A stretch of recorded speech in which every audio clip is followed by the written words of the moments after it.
In this lesson, we'll look at the Android Software Development Kit, or SDK, and you'll learn how to use the SDK Manager. Also, if you haven't loaded the Android Developer Tools bundle, which includes the SDK, you'll learn how to download the SDK to your computer.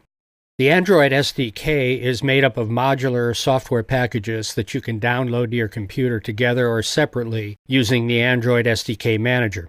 This software supports the development and debugging of your Android apps.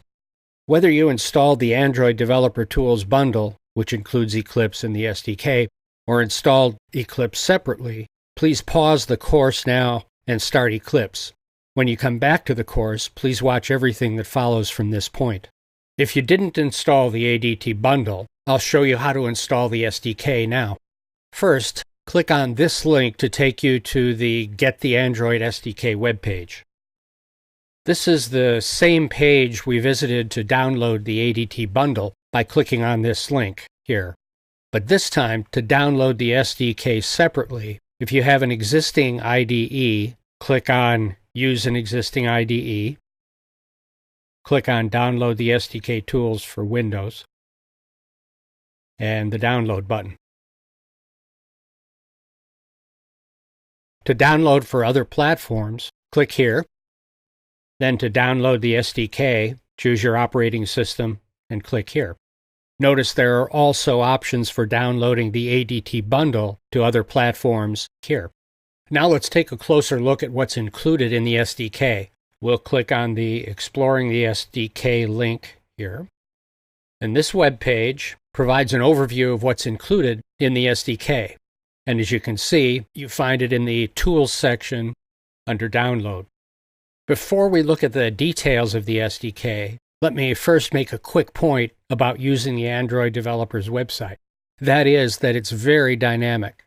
For example, look at the navigation bar here at the top. You notice anything different from previous views we've had of the website? Google has added a section on Google services, which we'll explore in a later lesson. During this course, I'll be directing you to various locations on the developer's website. Over time, the layout of the site will probably shift, and dealing with this is part of becoming an Android developer. Google has lots of smart developers that are constantly adding and changing Android software in the Android website, all focused on improving it, of course. It does mean, however, getting used to change. When it comes to finding things on the Android website, if the navigation changes or you have trouble finding something, you can always use the search capability here. Knowing how to find information on the developer's website will be extremely important as you develop your apps. You'll need to search for solutions to your coding challenges, and the developer's website will be an important development tool. Now back to exploring the SDK. Let's start with an important distinction. Some of the elements of the SDK apply to all Android versions, and some are version specific, such as Honeycomb version 3 versus Ice Cream Sandwich version 4. For example, the SDK tools are used for debugging and testing across all the versions of Android, and they are thus platform independent. SDK platform tools are also used for developing and debugging, but they're platform dependent. Which tools are platform independent and which are platform dependent will become evident when we use the SDK Manager to download them later in this lesson. For now, we just want to get a feel for what's included. The documentation describes the Android platform APIs.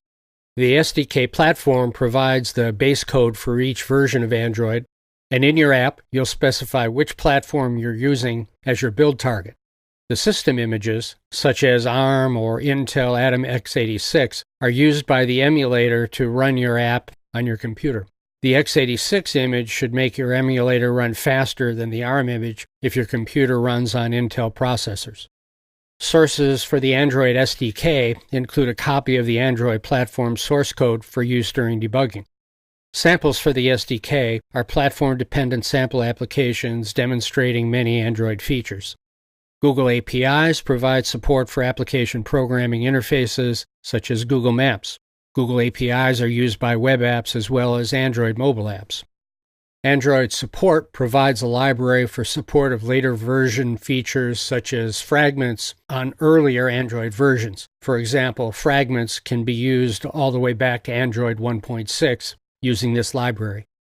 Google Play Billing provides libraries and samples that let you integrate Google Play Billing services into your apps. Google Play Licensing provides libraries and samples that let you perform license verification for your app when distributing it with Google Play. Now let's look at how you open the SDK from your Eclipse environment. If you haven't opened Eclipse, do it now. Once in Eclipse, open the Java Perspective by clicking on the Java Perspective tab. If you haven't opened that perspective, click on Window, Open Perspective, and then Java, and OK. In this perspective, on the Tools bar, you should see an icon for the SDK Manager. It's the icon with the little Android robot and the downward arrow. Click on that button to open the SDK Manager. From here, you'll download the elements you need to develop on the platforms you choose to use. Now let's see how that works. To download files, click on the selected component or component group, and then click Install. For example, I need to update Google Play Services. So if I click on Google Play Services, I'll see the Install button appear here. If I click that, that component will install. Let's give that a try now so you can see how it works. Click Accept and Install. And there you go. Now, as you might have noticed, I've installed all the components.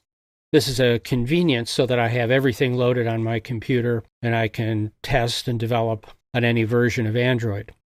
If you want to make sure you have everything you need, you can do as I've done and check everything for download. If you do this, it could take a while to complete the downloads depending on the speed of your internet link.